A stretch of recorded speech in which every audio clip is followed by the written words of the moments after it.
Salut à tous, aujourd'hui toute nouvelle vidéo, présentation d'un 11 de l'équipe type de la Ligue des Champions 2023-2024. Encore une fois, je vais noter les joueurs par rapport à leurs performances individuelles, les performances de leurs équipes et leur impact dans la compétition.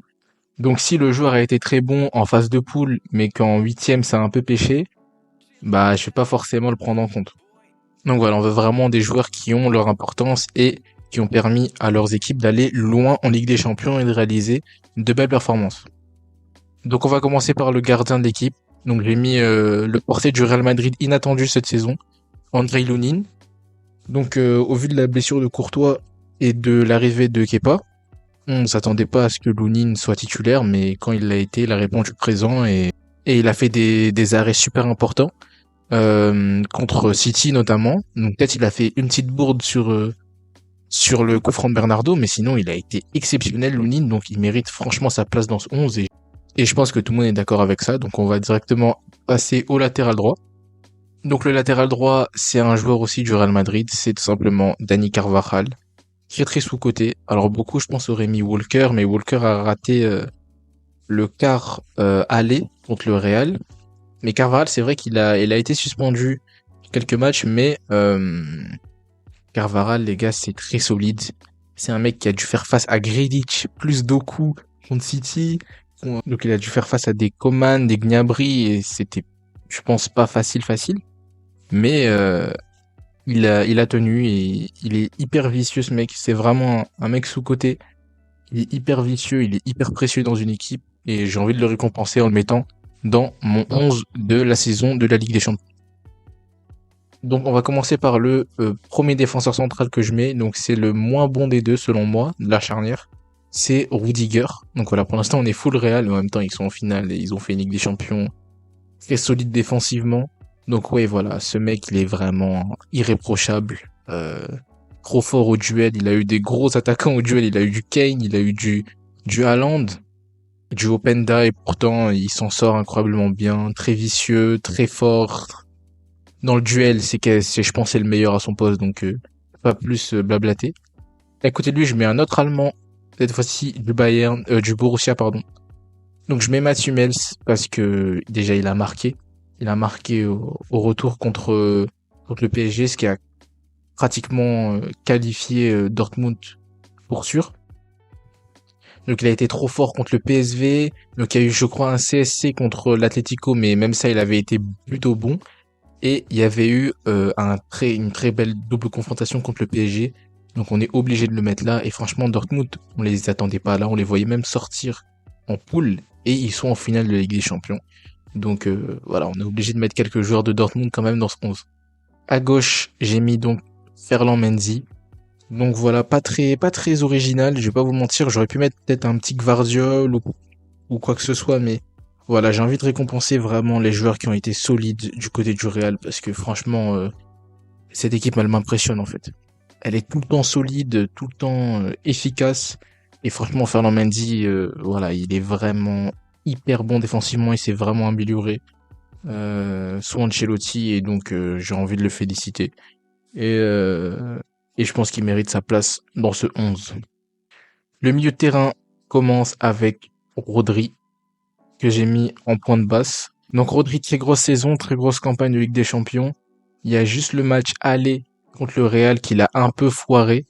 Mais sinon, voilà, ça reste du Rodri, ça reste du très sérieux. Donc on est obligé de le mettre dans ce 11. Et à côté, je vais mettre pour moi le meilleur milieu de terrain cette saison, c'est Toni Kroos. Toni Kroos phénoménal, vraiment beaucoup trop fort. Trop précieux, il a donné des passes clés et des passes D exceptionnelles tout au long de la saison, donc il mérite forcément d'y être. À côté, j'ai mis un Parisien, Vitinha. Vitinha du PSG, franchement, c'est le meilleur Parisien selon moi.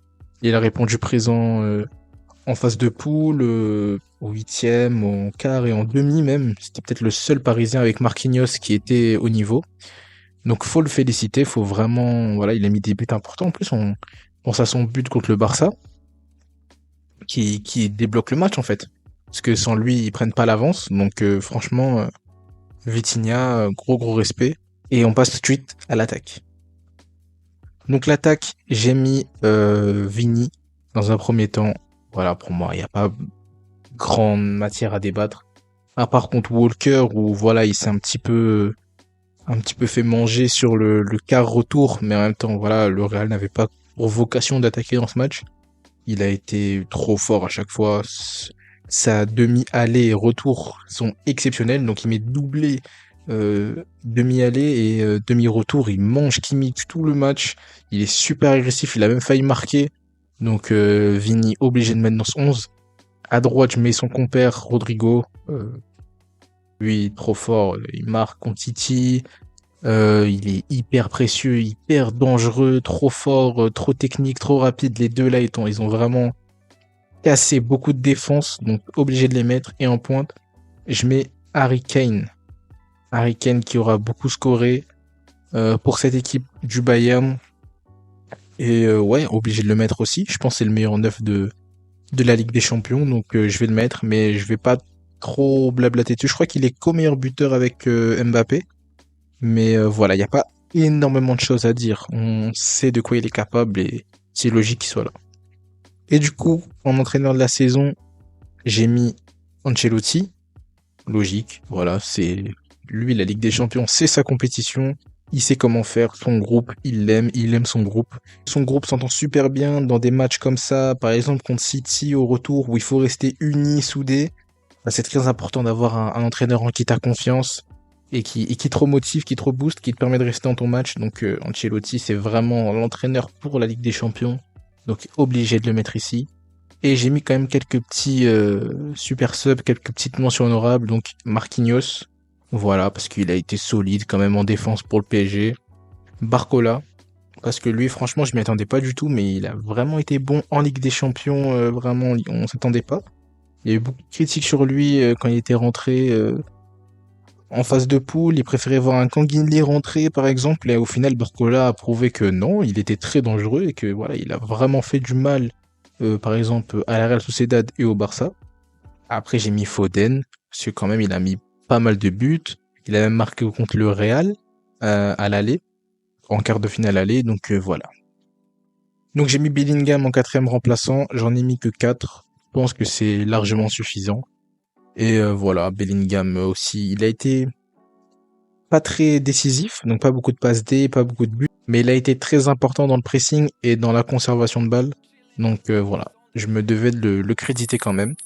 Donc dites-moi ce que vous en pensez du 11. Moi franchement, je pense que il n'y a pas grande matière à débattre. Peut-être sur le latéral gauche et sur le 6 à la limite. Si vous avez d'autres idées, n'hésitez pas à me le faire savoir. Et on se retrouve pour une prochaine vidéo. Ciao.